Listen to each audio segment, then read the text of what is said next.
It's well established that certain superstars have some amazing WrestleMania win-loss records, most notably The Undertaker, who was undefeated for 21 wins before he finally lost at WrestleMania 30. Into the cover, hooks the leg, the streak is over.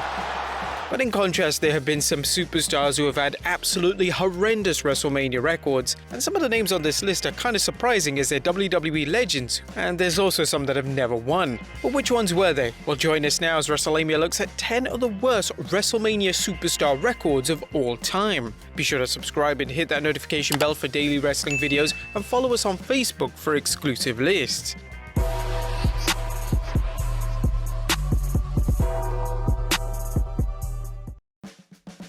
Number 10, Cody Rhodes, 1-5. Cody Rhodes has suffered 5 losses at Mania and has only won on the grander stage once. That victory would come at WrestleMania 27, where he defeated Rey Mysterio in perhaps the biggest victory of his entire WWE career. His losses would come at WrestleMania 26, where he would lose a triple threat match which involved Randy Orton and Ted DiBiase. At WrestleMania 28, he would lose to The Big Show, losing the Intercontinental title in the process. At WrestleMania 30, he would fail to win the inaugural Andre the Giant Memorial Battle Royal. And finally, at WrestleMania 31 and 32 respectively, Cody would be part of the Intercontinental Championship ladder match, but failed to win on both occasions. Now, I know some of you wouldn't include the Andre the Giant Memorial Battle Royal, but on this list, well, we are, so deal with it.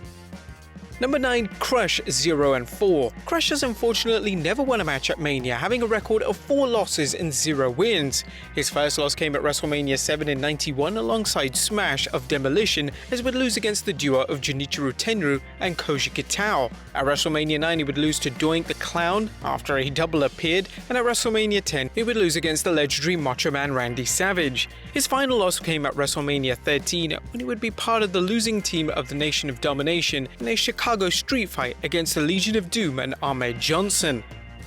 Number 8, Finley at 0-4. Although Finley was heavily featured in the Ruthless Aggression era, he sadly never was able to secure a victory at Mania. His first loss came at WrestleMania 22 and 23 respectively, where he would fail to win the Money in the Bank ladder matches. He would then lose a Belfast brawl against JBL at WrestleMania 24, before once again failing to win the Money in the Bank match at WrestleMania 25.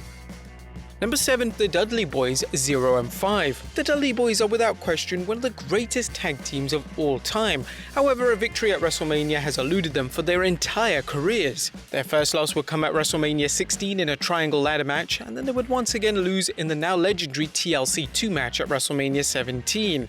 At WrestleMania 18 and 20, they would lose a fatal 4-way tag match on both occasions. Their final WrestleMania appearance came at WrestleMania 32 to the Usos in a match on the kickoff show. Now, the Dudley Boyz' record of 0-5 is extremely surprising for such a legendary tag team.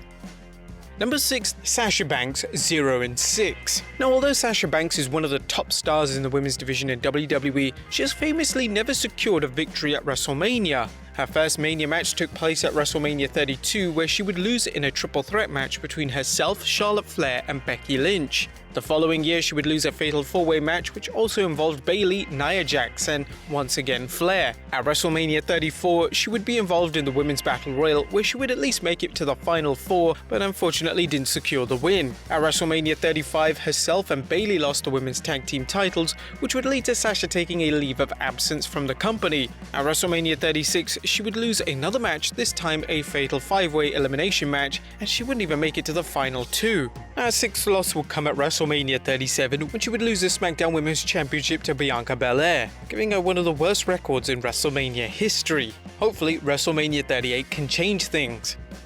Number 5, Tito Santana, 1-7.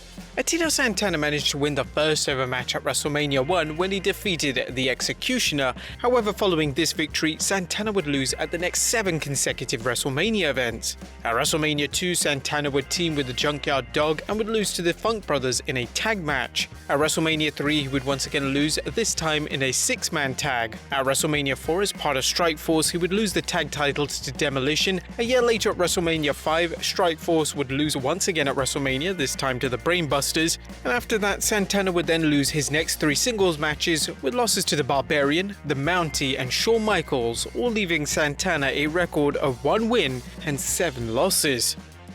Number 4, Jeff Hardy 1-6. Jeff Hardy has only managed to win one single time at WrestleMania. This occurred at WrestleMania 33 when he returned with brother Matt and won the tag team titles. Other than that one victory, Jeff has lost a total of 7 times on the grandest stage. He would lose at WrestleMania 16, 17, and 18 alongside Matt.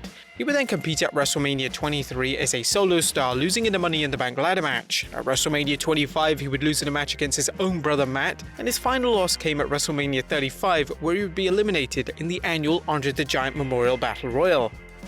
Number 3, Shelton Benjamin 1-8. Shelton Benjamin has had some extremely memorable WrestleMania moments, and most of them have come in the Money in the Bank ladder match. And sadly, Benjamin's win-loss record at WrestleMania is extremely poor. His only win at Mania came at WrestleMania 19, where himself and Charlie Haas would retain the tag titles. At WrestleMania 20, he would lose alongside Haas in a fatal 4-way match. WrestleMania 21, 22, 24, 25, and 26, Benjamin would come up short in the Money in the Bank match, although he often stole the show in the majority of those appearances. Benjamin's final 2 losses came at WrestleMania 34 and 35 respectively, where he would come up short in the Andre the Giant Memorial Battle Royal, leaving him with a WrestleMania record of 1 win and 8 losses.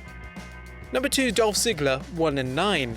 Dolph Ziggler has only managed to secure 1 victory at Mania, leaving him with a terrible record of 1 win and a total of 9 losses. His only victory came at WrestleMania 28, where he was a part of Team Johnny. Not exactly a great win. He would lose his first match at WrestleMania 26 when he competed in the Money in the Bank match. At WrestleMania 27, he would lose in a tag match against John Morrison, Trish Stratus, and Snooki. At WrestleMania 29, himself and Biggie would lose against Team Hell No. For WrestleMania 30, he would be eliminated in the Battle Royal. At WrestleMania 31 and 32, he would lose a ladder match for the IC Championship and would once again fail to win the Battle Royal at WrestleMania 33 and 34 before his final loss came during his only singles match in his entire WrestleMania career, when he would lose to Otis at WrestleMania 36.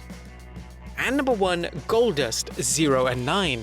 Goldust has wrestled a total of 9 times at WrestleMania and has never won a single match. His first Mania appearance came at WrestleMania 12, where he would lose to Roddy Piper. At WrestleMania 13, he would lose to Triple H. At WrestleMania 14, he would lose a mixed tag contest. At 15, in 1999, he would lose a fatal 4-way match, which was for the IC title. At WrestleMania 18, he failed to capture the hardcore title from Maven. And finally, at WrestleMania 30, 31, 32, 33, and 34, he would fail to win the Battle Royal every single time, giving him a grand total of 9 losses, the worst record in WrestleMania history. But there you have it, folks. 10 of the worst WrestleMania superstar records of all time. Be sure to leave your comments down below, and I'll see you next time with some more wrestling content.